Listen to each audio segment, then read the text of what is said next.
The office of U.S. Senator Larry Craig of Idaho presents the Washington Report.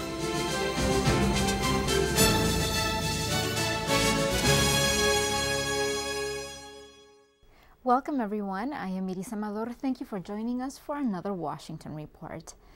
An end to the congressional debate over Iraq is yet to be seen. A proposal to set a deadline to withdraw troops from Iraq didn't gather the support of 60 senators to advance, but senators will pick up the issue again in a few weeks. The stance of many legislators, including Idaho Senator Larry Craig, is to wait until the U.S. commander in Iraq, General David Petraeus, briefs Congress in September.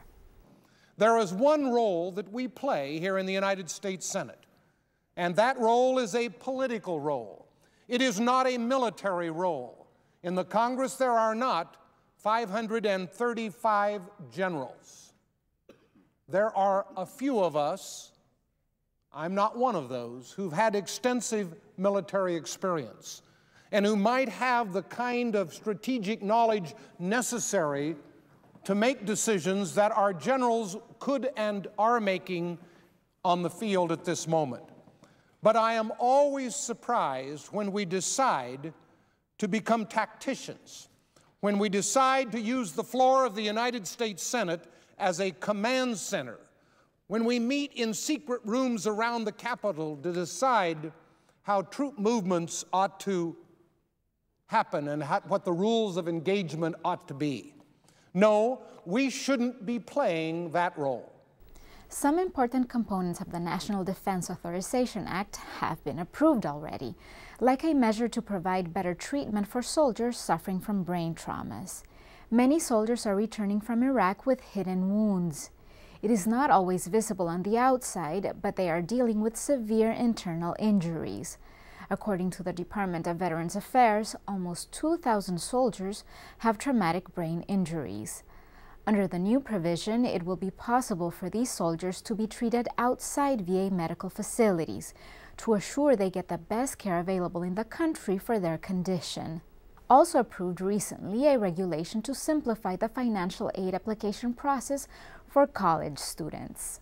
It shouldn't be so hard for students to navigate the financial aid system to help pay for their studies, says Congress. So both the Senate and House of Representatives passed bills to streamline the process, to begin with by creating a new, simpler application form. New ethical rules will also be in place to control the relationship between lenders and universities, so that offers made are truly in the best interest of students. This comes after government investigations uncovered conflicts of interest between some lending companies and school financial aid officers. Now, in what has been a busy period in the Senate addressing the war, healthcare, and education, among other issues, Senator Craig also drew attention to the unprecedented wildfires burning in the western United States. What is happening in Idaho and across the West at this moment, when you see the valleys full of smoke and the mountains full of smoke and the skies with dark bands of carbon-filled air across the West, our natural resources are literally going up in smoke. What's burning out there are trees. It's also watersheds and water quality and wildlife habitat. And all of that is disappearing in a ball of fire, and it shouldn't be that way.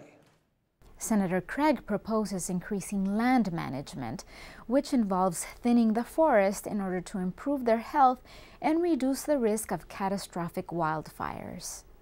If we're worried about climate change, and we're worried about the carbon that we're putting into the atmosphere, the fires on the public lands of this nation this year will put more carbon in the atmosphere than any 1 year of automobile driving. And our professionals told us some time ago that if we didn't become once again active managers of our public land resource, that it would go up in smoke. And it is. This brings today's report to a close. I am Iris Amador. We thank you for your attention and invite you to join us in a future edition as we continue to open for you a window to the Capitol.